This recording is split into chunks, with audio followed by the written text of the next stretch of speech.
dipersembahkan oleh Halo, assalamualaikum warahmatullahi wabarakatuh. Pemirsa, balik lagi nih sama Sima Perwira di podcast Ruang Publik TV 9 Nusantara. Yang kali ini saya kedatangan tamu yang pasti bikin Anda iri sama saya. Saya ditemenin sama Komisi A DPRD Jawa Timur dari fraksi PKB untuk dapilnya banyak ya. Ada Ponorogo, Trenggalek, Pacitan, Magetan, dan juga Ngawi. Beliau adalah Mas Ibnu Alfandi Yusuf SE. Halo. Halo Mbak Sima. Halo semuanya. Penontonnya mana nih? Kok nggak ada suaranya? Nggak ada. Luar ini biasa. ya, anggota Dewan Gen Z gitu. itu gini ya. Saya ada suka berapa nih. ini? 350. Luar Langsung live biasa ini ya. memang. Gimana kalau kamu jadi hostnya aja? Jadi Mas Ibnu ini sapaannya siapa? Sayang atau gimana? Aduh, jangan gitu dong. Gampang baper saya sama. Aduh.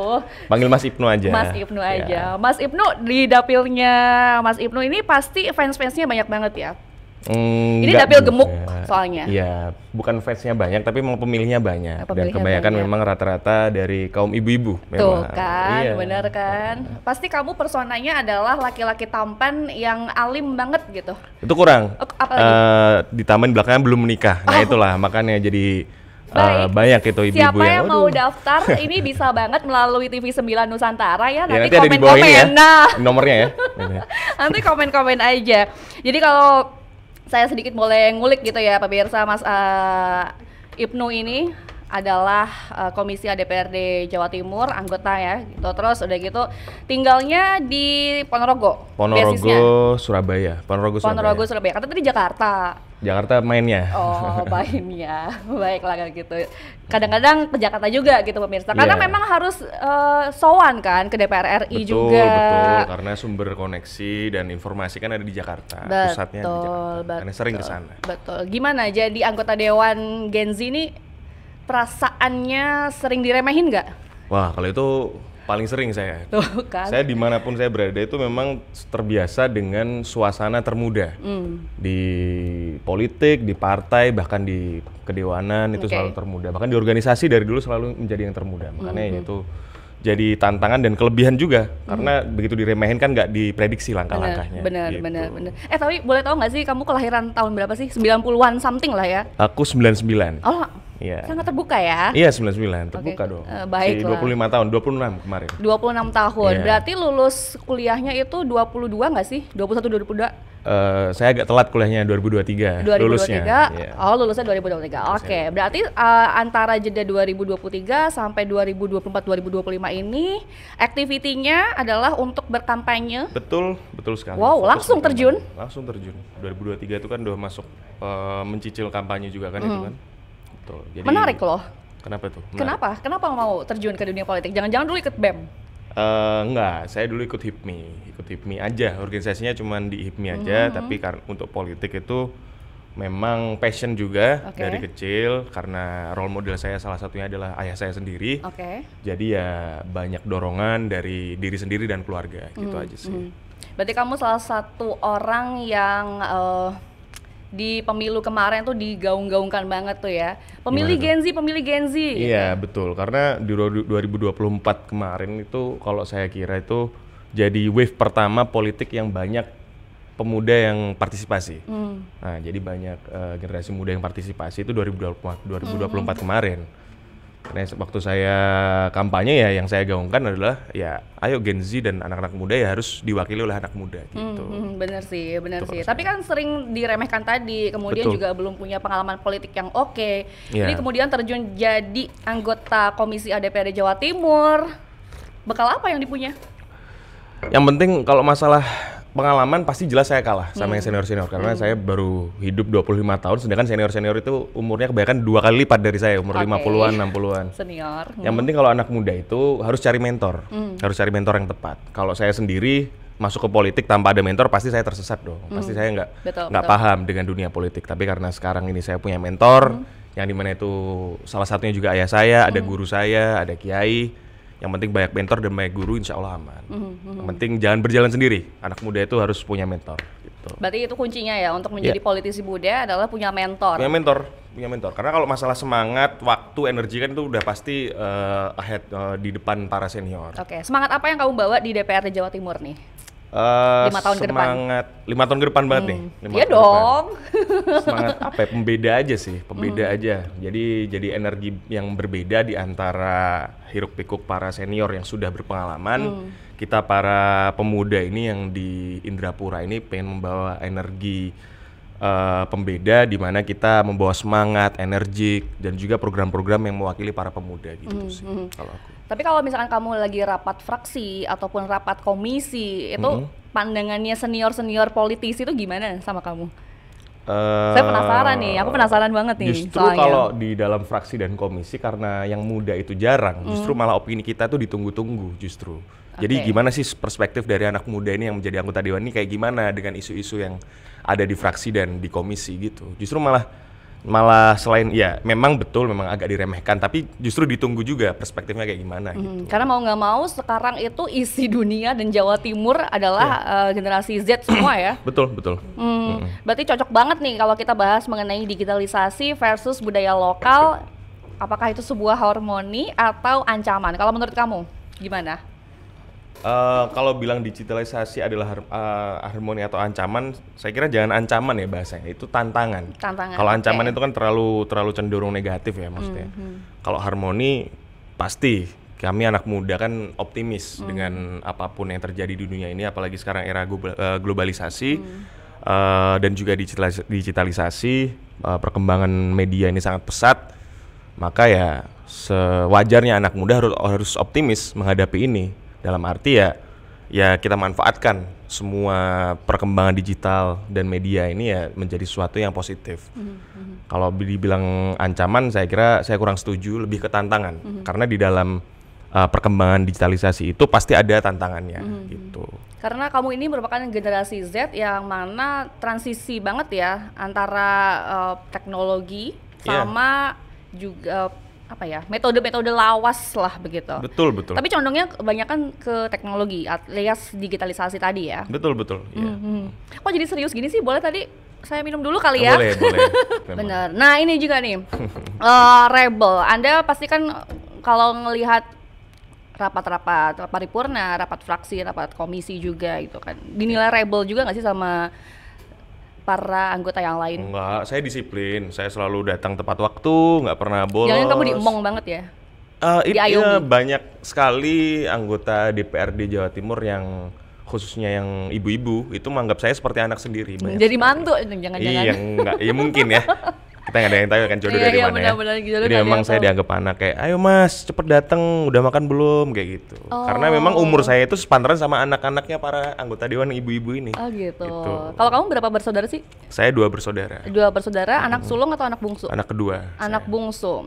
Berarti kalau anak sulungnya berarti milenial ya? Iya, maksudnya milenial 95. Itu kakak saya udah menikah juga. Perempuan. Oke.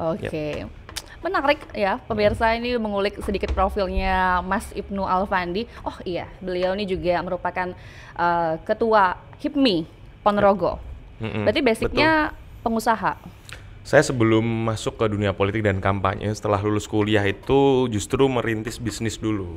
Merintis bisnis kos-kosan dan kafe di Ponorogo ya tadi ya, di Ponorogo. Sekarang juga sedang mengembangkan cabang buat kos-kosannya untuk menjadi bangun 2 lagi nih. Ada 1 sekarang bangun 2 lagi. Jadi memang basicnya memang bisnis sebenarnya. Basicnya bisnis terus diajak dan didorong untuk masuk politik gitu. Itu tahun 2022, 2023 itu. Tahun 2022. Sekarang kalau ngelihat bisnis coffee shop. Ya. Kamu kalau ngelihat warung kopi gitu di mana ada anak mudanya yang ngejegrek main game. Nah, itu tuh gimana tuh? Itu salah satu yang kita masuk dalam tema ini, itu salah satu tantangannya digitalisasi. Karena semakin lama ini budaya kita tergerus juga karena interest anak-anak muda sekarang ini memang cenderung bergeser ke arah kayak game, film-film, nonton, jadi kegiatan-kegiatan yang kurang bermanfaat. Walaupun kalau itu digali dengan baik bisa bermanfaat ya. Tapi saya kira Kalau anak-anak zaman sekarang itu lebih ke membuang waktu daripada menggali potensi. Kalau Kan bisa bermain jadi game. gamers. Iya, tapi kan ada berapa persentasenya? Mungkin dari 1.000 anak yang bermain game, kayak mungkin kan 90% anak muda kan sekarang main game. Iya, betul. Paling cuma 5% yang Kamu jadi juga pro main player. Saya jarang main game, paling catur main game saya. Waduh, sangat ini sekali ya, sangat Iya. old. Mencoba mendewasakan diri Oh, dong, karena baik. lingkungannya kan dewasa. Iya, oke. Kalau ngelihat anak-anak muda di Ponorogo, kemudian di Surabaya, di Jakarta, gimana menurut kamu? Ya jauh sih, maksudnya dari sisi kebiasaan dan interest dan ketertarikan itu memang jauh berbeda. Di Jakarta, Surabaya itu saya kira anak-anak mudanya itu bukan merendahkan ya yang di kabupaten ya, mungkin karena jarak informasi masuk ke kota besar dan kabupaten itu memang ada jaraknya. Mungkin lebih cepat masuk ke kota-kota besar seperti Jakarta dan Surabaya. Maka sekarang itu kan di Jakarta, Surabaya itu trennya udah bergeser ke arah yang lebih baik, kayak lari pagi, jadi lebih ke kesehatan, Lifestyle ya. ya. Sedangkan anak-anak muda yang di kabupaten atau kota-kota kecil itu masih berkutat di nongkrong, di main game, dan ya mungkin kurang bermanfaat kalau bisa saya bilang. Tapi bisa bermanfaat kalau digali benar-benar dengan tekun ya. Jadi kalau memang komit mau jadi gamer, mau jadi filmmaker atau hal-hal yang berhubungan dengan media, itu harus digali dengan baik gitu sih. Jangan cuma buang waktu. Nah, ketika teman-teman kamu sebaya gitu ya, atau generasi-generasi muda yang ada di Ponorogo ataupun dapilnya kamu nih, Mas Ibnu, mereka tuh ngerasa pasti kan terwakili dong ya. Yep. Tapi masalahnya adalah apakah mereka berani bersuara dibandingkan orang-orang tuanya mungkin? Karena mereka kan abai. Digitalisasi ini, karena menurut saya pribadi gitu ya, menurut aku tuh digitalisasi tuh kayak pisau bermata dua. Betul. Memang bagus untuk menyebarkan yang namanya budaya lokal gitu ya, jadi harmoni, selaras. Tapi juga ternyata orang-orang ataupun generasi-generasi muda itu menjadikan digitalisasi sebagai hal-hal yang kurang bermanfaat tadi ya. Kalau misalkan tidak dibarengi dengan manajemen waktu yang oke. Betul. Nah, kalau ngelihat di Ponorogo dan atau dapilnya kamu tuh gimana? Ya anak-anak mudanya sih cenderung memang acuh tak acuh ya dengan hal ini. Jadi tetap mereka berkutat di zona nyaman mereka, yang dimana pagi gitu bangun nongkrong sambil main game sampai malam makan tidur gitu, diulang lagi. Ini kamu ngomong kayak gini nggak apa nih? Vulgar banget loh. Oh nggak apa-apa. Saya dulu sempat kayak gitu soalnya. Nah, Jadi banyak anak muda kayak gitu. Kamu mewakili dirimu sendiri ya? Anak muda zaman sekarang itu kalau kata senior saya itu banyak sekali yang bingung mau ngapain. Jadi mereka tuh nggak tahu mau ngapain. Iya sih. Dan itu salah satunya mungkin dampak negatif dari digitalisasi, dari media tadi, karena akses informasi sekarang sangat gampang, dan juga banyak aspek digital yang kayak game dan juga film-film apa informasi yang kurang bermanfaat masuk dengan gampangnya. Mungkin itu yang membuat bukan gimana ya, membuat anak muda itu jadi itu saya agak pemalas mungkin sekarang. Saya nggak apa-apa ngomong frontal kayak gini karena saya juga mewakili dari anak-anak muda dan itu merasakan dulu, dan emang itu kenyataannya, itu kenyataannya di lapangan. Punya tanggung jawab moral nggak sih untuk merubah mereka? Saya sangat mempunyai dan ingin juga berkontribusi langsung gimana sih untuk merubah ini kebiasaan anak muda zaman sekarang. Makanya saya kalau di dapil saya itu juga sering melaksanakan seminar-seminar di kampus-kampus, di media-media, lewat podcast dan lain-lain. Dia ikut mensosialisasikan kayak gini. Intinya anak muda zaman sekarang itu jangan sampai nggak tahu harus ngapain. Jadi bangun itu harus tahu mau apa yang dilakukan gitu. Harus punya tujuan gitu. Tapi membosankan kan sosialisasi seminar. Nah, saya menikmati banget. Enggak, maksudnya kalau misalkan generasi-generasi muda dikasih apa ya istilahnya amunisi berupa sosialisasi. Nah, kalau saya stylenya, nah, kalau seminar, kalau sosialisasi atau podcast kayak gitu, saya direct. Makanya saya mending ngomong apa adanya, sakit hati sekalian, tapi yang penting kena ke mereka. Jadi kalau habis datang ke acara saya, apa habis dari seminar atau mendengarkan podcast saya, ya pokoknya datang itu harus keluar tuh jadi orang yang berbeda. Makanya ya saya menggunakan kalimat yang agak direct, agak nyelkit bahasanya ya. Itu memang buat biar mereka ini keluar dari ruangan itu biar menjadi orang yang berbeda. Saya selalu saya tutup dengan pokoknya keluar dari sini nggak boleh jadi orang yang sama gitu. Keluar harus menjadi orang berbeda. Caranya gimana? Ya frontal kayak gini, memang kayak gitu. Anak muda zaman sekarang itu memang harus diserang egonya memang. Gitu. Aduh, baiklah, harus diserang egonya ya, biar bisa ada perubahannya betul, gitu. Tapi otomatis kalau bicara soal warga di dapil, apalagi di Ponorogo, Trenggalek, Pacitan, Magetan dan juga Ngawi, dapil gemuk gitu ya. Nggak cuman Gen Z aja. Gimana caranya kamu untuk melakukan pendekatan-pendekatan sama yang lebih senior-senior nih? Pendekatan kepada senior-senior kan kalau generasi milenial ke atas itu kan mereka masih memiliki tanggung jawab dan kesadaran kepada lingkungan. Biasanya mereka banyak keluhan-keluhan terkait isu-isu yang ada di masyarakat tuh apa, oh pupuk tuh langka, oh jalan tuh rusak, oh lingkungan ini butuh perbaikan talut atau irigasi. Jadi mereka ini mungkin menyampaikan keluhan-keluhan kepada saya akan mencoba mediasi dan menjembatani kepentingan masyarakat dengan pemerintah gitu. Tetap menerima begitu ya? Menerima, apapun mencoba mengusahakan usulan mereka. Ya, jadi diusahakan semaksimal mungkin. Karena ya itu tanggung jawab dari anggota dewan pasti. Betul, dari betul. semuanya, di semua ini. Betul. Gitu. Digitalisasi dan juga budaya. Ini kalau kita bicara soal digitalisasi belum ada nih perdanya. Belum. Daerahnya. Ini mungkin bisa jadi masukan juga ya, karena kebetulan saya selain di Komisi A itu juga bertugas di Bapepmerda. Bapepmerda itu badan alat kelengkapan anggota dewan yang membuat peraturan daerah. Gitu. Mungkin bisa jadi masukan saya untuk nanti di next rapat saya bahas sama anggota Bapepmerda untuk kira-kira perlu nggak dibikin adanya perda, karena kalau terkait digital dan Komdigi itu kan semuanya diatur oleh undang-undang dan pusat memang. Betul. Perlu atau tidak kita bikin perda untuk menguatkan gitu sih nanti bisa kita bikin riset lah. Karena kalau kita lihat ya sekarang industri media itu juga terdampak sama efisiensi, terdampak sama ya sekarang kita lihat ya PHK di mana-mana. Ternyata itu sudah merambah ke industri kreatif juga gitu loh. Kita kalah industri media televisi terutama ya, itu kalah sama media-media sosial macam YouTube lah, macam IG, TikTok dan lain sebagainya. Karena memang di media sosial tuh nggak ada regulasinya. Betul. Ya kan. Sementara di televisi kita terbatas sama regulasi, dan kalau misalkan kita menampilkan kata-kata atau gambar-gambar yang nggak sesuai pasti langsung disemprit sama KPID gitu kan. KPI dan KPID. Betul, KPI dan juga KPID. Jadi sebenarnya apa ya, biar balance aja gitu loh. Kalau kita melihat sekarang apalagi penggunaan AI, justru itu bagus memang, balik lagi. Tapi ya kita lihat sendiri kan sekarang AI disalahgunakan di mana-mana. Iya, betul. Kemarin kasusnya Bukoviva yang terkait pajak, pembebasan pajak itu kan juga viral di mana-mana, padahal itu AI. Terus kamu gimana pendapatnya? Terkait yang mana dulu nih? Terkait dengan peraturan nih, harus peraturan. Itu saya kira itu lebih ke para beliau-beliau yang ada di DPR RI yang mengatur tentang peraturan UU ya itu. Soalnya itu kalau membicarakan peraturan yang mengatur media lain, media sosial ya, yang bukan media seperti TV dan lain-lain kan udah diatur sama undang-undang dan perda.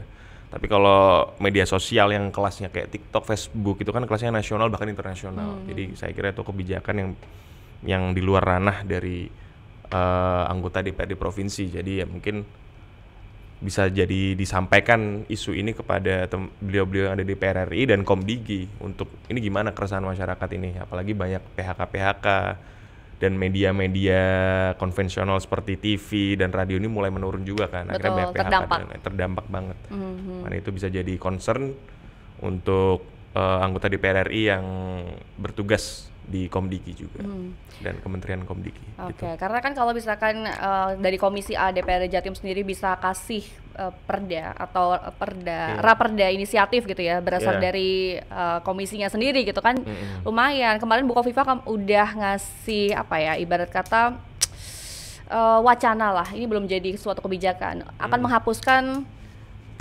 batas usia pekerja. Oh iya. Dan menjadi pelopor di seluruh Indonesia, Provinsi Jawa Timur. Nah, siapa tahu gitu kan melalui Komisi A atau melalui Mas Ibnu ini bisa tuh perda-perda terkait dengan media dan digital pengaturan gitu ya, media, betul. Agar lebih teratur dan tidak timpang ya dari media sosial dan media konvensional ya. Betul. Ya mungkin itu bisa jadi masukan dan bisa saya lemparkan nanti di rapat Bapepmerda Annex ya. Saya nggak janji, tapi saya usahakan. Gitu ya, bahasanya gengsi gitu ya. Gitu. Oke. Kalau ngelihat budaya Ponorogo, ini rich banget. ada Richmond. reog, Iya. sempat diakuisisi sama Malaysia juga. Ini kenapa sih menurut kamu? Apakah karena kita kurang mempromosikan budaya lokal kita melalui digitalisasi, jadinya dicaplok sama negara lain atau gimana tuh? Wah, kalau itu bukan karena itu ya, mungkin karena negara lain itu emang suka ngeklaim pertama. Oke. Bukan reog doang kan itu yang diklaim. Tapi karena memang salah satunya juga anak muda sekarang tuh yang ada di Ponorogo juga jarang yang berkutat di hal-hal budaya seperti reog juga sih sekarang. Tapi kemarin kebetulan Ponorogo ini sedang melaksanakan yang namanya Grebek Suro. Grebek Suro itu dilaksanakan setiap malam 1 Suro sampai saya lupa timelinenya gimana sih Grebek Suro tuh? Pokoknya rangkaian kegiatan antara boleh. Ini boleh call friend ya? Boleh call friend dulu ya. Sesantai itu emang Jadi podcast kegiatan ini. Grebek Suro ini pokoknya kegiatan kesenian yang dilakukan di malam 1 Suro dalam beberapa hari lah. Itu banyak itu kayak pesta kesenian, ada lomba reog, ada ngelarung di Danau Ngebel seperti itu. Jadi saya kira dengan kegiatan seperti itu semoga bisa terus menguatkan budaya-budaya yang ada di Ponorogo, terutama anak-anak muda untuk melestarikan ya budaya di Ponorogo. Dan alhamdulillah melalui digitalisasi itu sekarang tuh lebih dilihat oleh masyarakat luar Ponorogo. Dulu tuh kan kalau belum ada era digitalisasi itu, nah ini yang saya maksud harmoni ya. Dulu sebelum ada era digitalisasi dan media sosial seperti sekarang ini, setiap kegiatan Grebek Suro yang ada di Ponorogo itu ya dikonsumsi oleh orang-orang Ponorogo, seperti larungan, seperti acara reog dan lomba reog dan kesenian seperti itu tuh hanya dikonsumsi oleh masyarakat Ponorogo. Tapi sekarang karena ada media sosial, ada TikTok, ada Facebook, ada YouTube, sekarang semua masyarakat bahkan sekarang tuh dari mancanegara tuh datang ke Ponorogo untuk menonton Grebek Suro itu. Jadi mungkin itu salah satu harmoni dan keuntungan dari digitalisasi itu sendiri sih. Jadi wisata. Jadi wisata banget. Dan setiap tahunnya itu tingkat wisatawan mancanegara yang datang ke Ponorogo untuk menonton Grebek Suro itu selalu meningkat. Nah itu kan berarti dampak positif dari digitalisasi itu sendiri. Betul. Itu harmoni, itulah namanya harmoni. Betul. Kalau kamu tipikal anak muda yang anti budaya nggak? Saya sangat-sangat menghormati budaya. Saya sangat melestarikan budaya. Saya dulu juga, saya bisa nari reog loh gini-gini. Serius coba? Enggak, jangan di sini dong. Maksudnya saya naik ke sini nih saya nih. Enggak dong. Iya, biasanya yang ngereog tuh biasanya perempuan soalnya. Itu ngereognya beda. Oh, beda ya? Itu ngereog kalau marah itu mungkin ya. Iya. Kalau ngambek gitu. Kalau saya ngereog tapi bukan yang ini ya, bukan yang kayak dadak itu enggak, tapi yang bujang ganong, yang pakai topeng kecil itu. Tuh kalau saya dulu zaman SMP SMA tapi narinya. Sekarang udah jarang sih. Tapi itu salah satu bentuk saya melestarikan, yaitu saya mempraktekkan juga, ikut nari juga gitu. Kalau kita ngelihat sekarang banyak banget anak muda nih yang bikin konten di media sosial, entah itu TikTok, entah itu Instagram gitu ya. Dia memperkenalkan budayanya masing-masing, entah itu dengan tadi nari reog atau memperkenalkan kuliner-kuliner yang ada di kotanya gitu. Udah kamu berdayakan belum sih anak-anak muda yang ada di Ponorogo biar bisa kayak gitu tuh? Kemarin ini salah satu langkah konkret juga ya dari teman-teman dari Dinas Kominfo Jawa Timur dan anggota Komisi A. Kemarin tuh kami ada program sinergitas yang dimana para pesertanya itu juga anak-anak muda, itu sosialisasi dan seminar untuk anak-anak muda di Ponorogo. Saya karena tempatnya di Ponorogo ya itu kemarin itu untuk melestarikan budaya yang ada di Ponorogo melalui media sosial gitu. Jadi kemarin banyak pelatihan dan dianjurkan untuk selalu mendukung budaya-budaya lokal, budaya-budaya Ponorogo dengan cara ya itu mengupload di sosial media, bikin konten yang penari ya bikin nari, bikin konten kayak gitu. Karena itu sangat berdampak positif ya untuk budaya Ponorogo gitu. Jadi tetap ada program-program juga dari Dinas Provinsi, Kominfo Provinsi dan anggota Komisi A. Sinergitas itu sih untuk sementara. Tapi kamu nggak takut kalau misalkan budaya-budaya yang ada di dapil kamu terutama di Ponorogo gitu ya, tergerus karena adanya digitalisasi? Nah itu tantangannya. Kalau tadi kan harmoninya udah ada tuh. Harmoninya kan diuntungkan karena akses informasi dan kebudayaan Ponorogo ini jadi terekspos keluar kan. Tapi ya tantangannya ya itu tadi. Tantangannya ya akan tergerus lama-lama kalau anak muda ini tidak melestarikan budaya yang ada di Kabupaten Ponorogo dan tidak bangga dengan budaya kita sendiri kan. Maka dari itu ya karena itu tantangan harus dihadapi bersama dan harus terus disosialisasikan melalui program-program yang dilaksanakan dengan Dinas Kominfo Provinsi Jawa Timur dan dengan anggota Komisi A tentu saja. semakin sering kegiatannya itu ya saya kira semakin luas lah nanti sebarannya yang pemahamannya untuk teman-teman anak muda biar terus mensosialisasikan dan melestarikan budaya di Jawa Timur. Masih ada anak muda di dapilnya kamu yang melestarikan budaya-budaya lokal? Banyak banget. Praktisinya juga masih banyak kok. Karena rata-rata kalau aku lihat-lihat gitu ya, praktisi budaya yang ada di Ponorogo, Trenggalek, Pacitan, atau semua kota deh, hampir semua kota deh, itu rata-rata usianya tuh sepuh-sepuh semua. Iya, tapi kalau Ponorogo tuh masih banyak karena reog itu jadi salah satu kebanggaan kita. Maksudnya Ponorogo itu kan nggak ada tambang, nggak ada pantai, nggak ada apa. Jadi reog itu salah satu senjata kita untuk menunjukkan taring kita kepada dunia kan gitu. Makanya anak muda di sana alhamdulillah ya banyak yang bangga. Tapi ya banyak juga yang mulai memisahkan diri dari budaya juga. Makanya itu jadi tantangan itu tadi. Tapi saya kira masih banyak kok di Ponorogo. Masih banyak yang melestarikan budayanya. Baik. Kalau ngelihat Gen Z ini suka banget diserang gitu ya sama generasi-generasi atasnya, katanya Gen Z ini lembek, lemah. Terus juga nggak tahan banting lah gitu. Saya nggak setuju tuh, saya kan masih Gen Z nih, 99 ya. Silakan pembelaan Anda. Jadi ini klarifikasi dulu ya, saya Ibnu Alfandi, salah satu bagian dari Gen Z, kelahiran 99. Jadi kalau itu framing aja lah dari generasi milenial lah. Mereka tuh semakin lama semakin takut dengan daya serap informasi dari teman-teman Gen Z ini yang sangat cepat kan, karena kita lahir di era digitalisasi. Teman-teman Gen Z ini lahir di era digitalisasi, globalisasi yang dimana daya tangkap informasinya tuh cepat sekali. Tapi ya itu tadi motivasinya juga cepat naik, cepat turun itu tadi. Jadi selain pinter, tapi ya kadang-kadang memang mood swing memang. Terus gimana nge-treatnya? Ya harus dibikin happy, enggak ada. Wow, semua orang sih itu. Mau dibikin jadi happy. Ya itu lebih ke mentalnya aja sih, harus ditempa terus, harus menemukan ritme dan tempat yang nyaman aja Gen Z. Gen Z itu akan sangat powerful jika dia kerja di tempat yang dia nyaman sebenarnya. Makanya kata-kata kayak Gen Z itu lembek, Gen Z itu pemalas itu mungkin orangnya itu atau Gen Z-nya itu lagi tidak kerja di tempat yang tepat. Tapi kalau kerja di tempat yang tepat, saya kira itu sangat powerful. Karena dia nyaman, mentalnya terjaga, dan juga kan saya bilang tadi daya serap informasinya kan lebih cepat dari generasi-generasi yang sebelumnya. Betul. Digitalisasi itu ya lagi-lagi ya bikin Gen Z ini pada cepat banget untuk menerima. Pinter-pinter sekarang.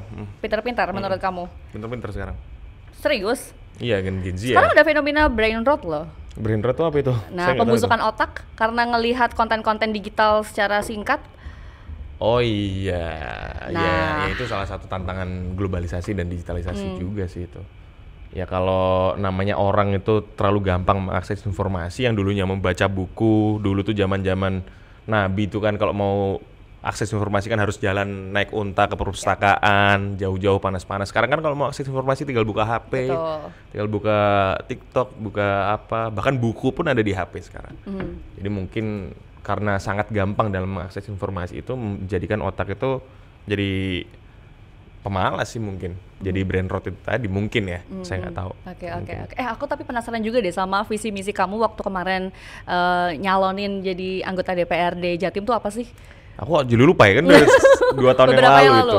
Setahun yang lalu itu. Terkait dengan apa-apanya gitu? Secara garis besar aja. Secara garis besar sebenarnya ya yang sudah dikatakan, yang disampaikan tadi sih. Bahwa saya ini mewakili para pemuda, jadi sudah seharusnya anak-anak muda ini diwakili yang sesama anak muda. Biar lebih mengerti lagi. Iya. Terus salah satunya juga saya selalu membawa isu putra daerah, yaitu 2 isu itu, putra daerah dan anak muda.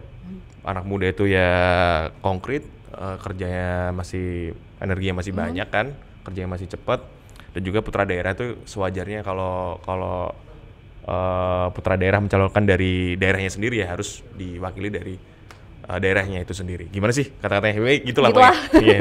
Komisi A kemarin abis main-main ke rumah sakit Jiwa Menur. Iya, saya nggak ikut tapi.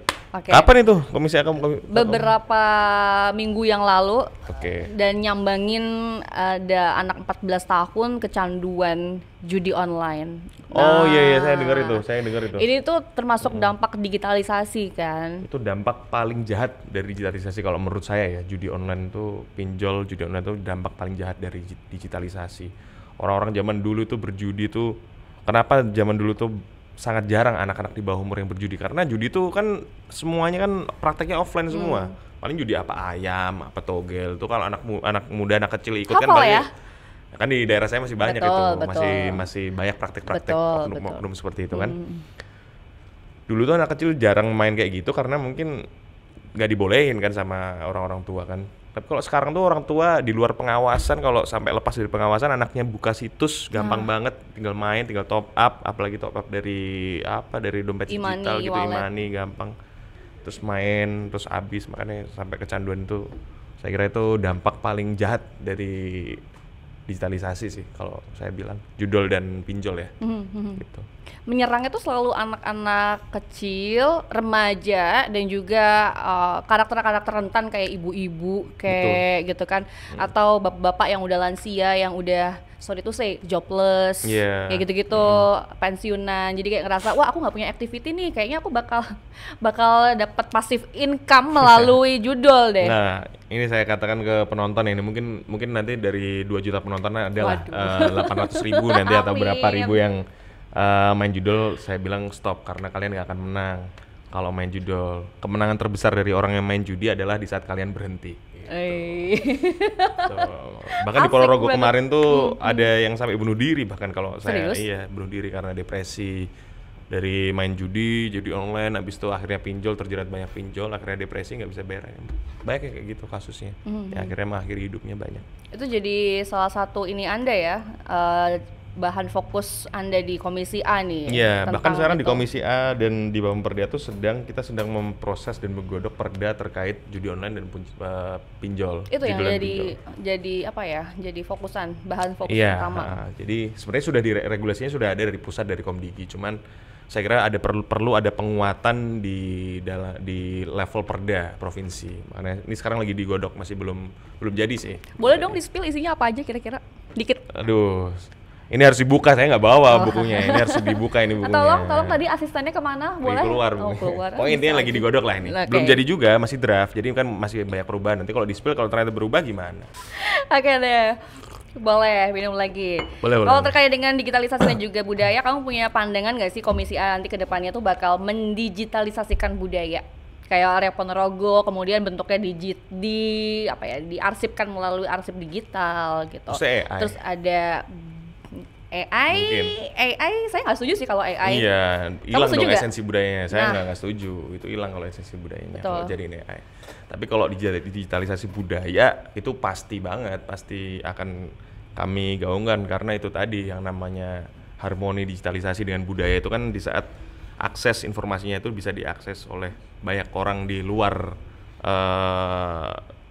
lokal ya, lebih meluas ya. Lebih meluas ya. Saya kira kan itu harus dilakukan. Apalagi sekarang ini saya lihat pemerintah Ponorogo ini lewat Dinas Pariwisata itu sangat gencar banget sosialisasi lewat media sosial terkait terkait budaya-budaya lokal Ponorogo. Nggak cuma reok doang ya, ada danau ngebel, sekarang ada patung BTW di Ponorogo, kita lagi bikin patung. Bupati Ponorogo sedang bikin patung, salah satu patung terbesar di Indonesia, patung reok. Patung reok, tapi masih belum jadi. Anggarannya saya nggak mau nyebut lah, makanya anggarannya besar. Wah, jadi padahal kalau kamu ngomong nanti jadi clickbait loh, padahal viral. Menandingikah patung komodo yang di kota sebelah? Nah, gitu. Berani bersaing lah. Ini patungnya besar soalnya, besar. Salah satu program unggulan dari Bupati Pak Sugiri Sancoko. Itu nanti akan jadi salah satu daerah tarik wisata baru juga di Ponorogo. Selain ada reok, ada danau ngebel, ada sate ayam Ponorogo. Pernah nyoba sate ayam Ponorogo? Iya dong. Nah itu kan enak. Sate ayam Ponorogo. Nah ini nanti akan ada patung reok Ponorogo. Patung reok Ponorogo. Yep. Balik lagi soal judi online tadi ya, yang merupakan menurut saya sih dampak dari digitalisasi sih. Judi online ketika anak-anak itu nggak tahu literasi keuangan, literasi digital juga. Seberapa parameternya deh, 1 sampai 10? Apanya? Yang diukur? Pemahaman masyarakat terutama generasi-generasi muda tentang literasi digital sama literasi keuangan? Wah, saya kira kalau daya tangkap dan pemahaman anak-anak muda sekarang ini tergantung wilayah dan tergantung SDM-nya sih kalau saya bilang. Jadi SDM di Indonesia ini kan saya kira ya menengah lah.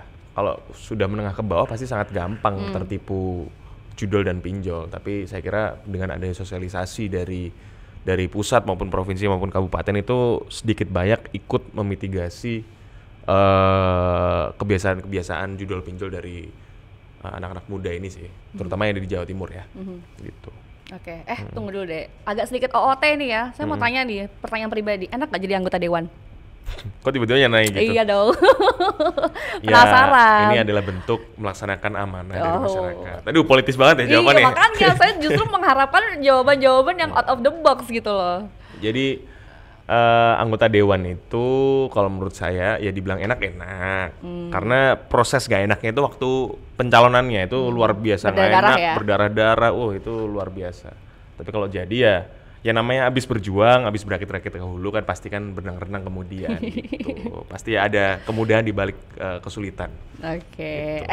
Kalau misalkan di dapil kamu Ponorogo, dari tadi kan kita bicara Ponorogo terus, tapi kan ada dapil lain, ada wilayah lain kayak Trenggalek, Pacitan, Magetan, Ngawi. Yeah. Kalau kamu sendiri udah ngajak generasi-generasi muda yang ada di dapil kamu di luar Ponorogo ya? Oh pasti, sering. Kami sering melakukan sosialisasi, apalagi sekarang ini di DPRD Provinsi kan ada program yang namanya Solo Semiran, yang juga di dalam situ juga sering membahas budaya, BTW ya.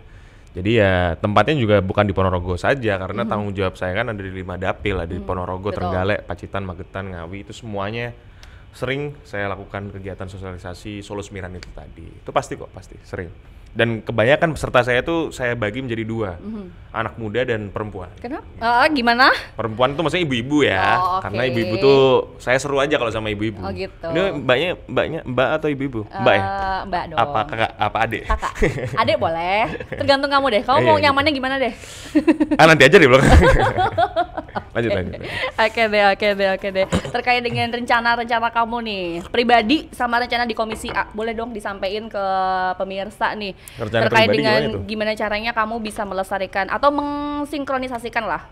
Oh, kalau itu antara budaya dan juga digital. Budaya dan digital ya. Tadi kan sudah saya sampaikan bahwa salah satu program-program dari Dinas Kominfo Provinsi Jawa Timur kan produk unggulannya kan sinergitas, program unggulannya sinergitas. Saya kira nanti akan kita bangun komunikasi dengan para anggota dari Dinas Kominfo Provinsi Jawa Timur untuk menggiatkan lagi, melaksanakan lagi kegiatan sinergitas dan seminar-seminar dan sosialisasi kayak gitu, soalnya penting banget.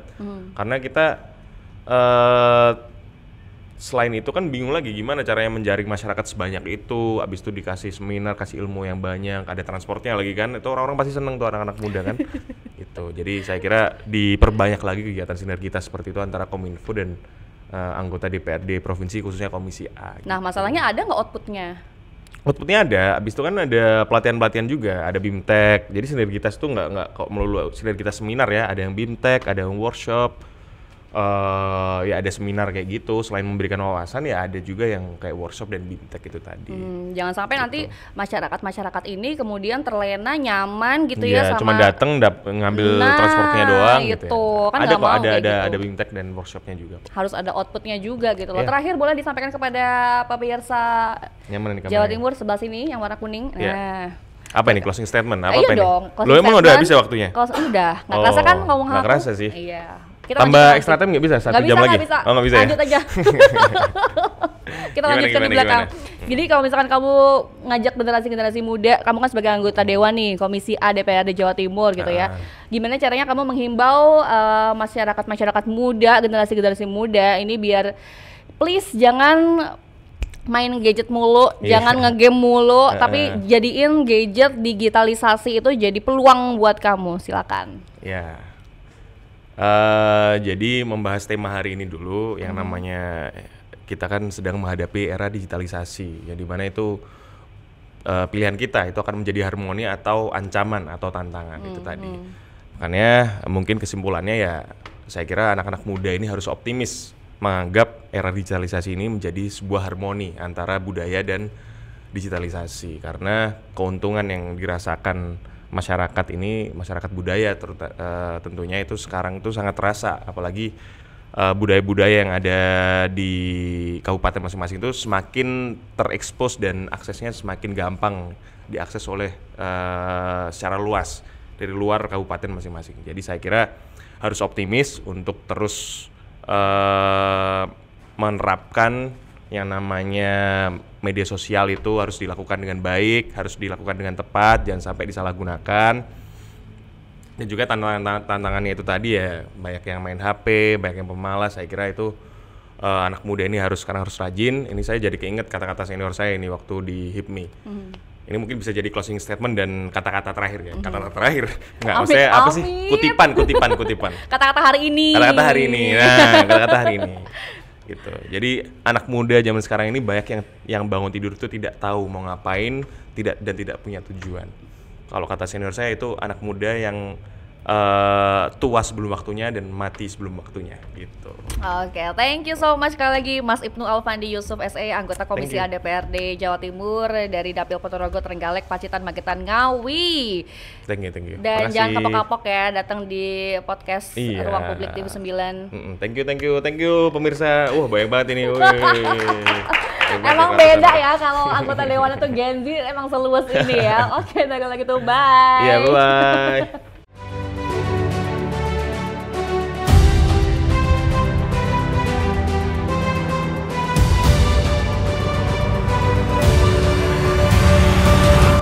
Acara ini dipersembahkan oleh